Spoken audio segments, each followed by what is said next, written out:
In primetime news this evening, is the church being used to smuggle illegal Haitians into Jamaica?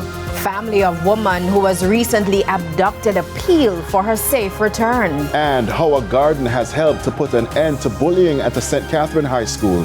Good evening and welcome to Primetime News. We're live on air and online at onespotmedia.com. I'm Anthony Lug. And I'm Janella Precious. A special welcome also to our viewers on TVJ International in the Cayman Islands. Now later in this newscast, we will have the business day, but here's Jermaine Brown with a preview of what's to come in sports.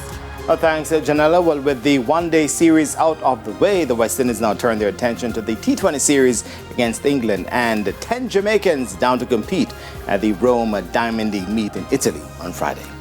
Big meet there, Janella. And guess what? Romain Robinson is here to give us a preview of what's coming up in the weather. Thanks, Anthony. Now, we have decreasing dust across the Caribbean. We are expecting high pressure to still be across the area. The winds are also expected to drop, but they pick back up at the start of next week. He didn't get the red memo. No. Red.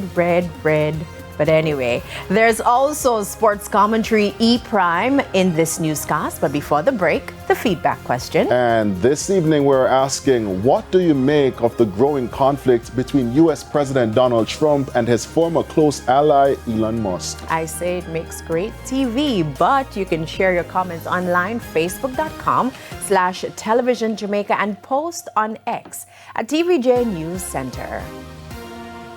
Please stay with us. Primetime News returns right after this break.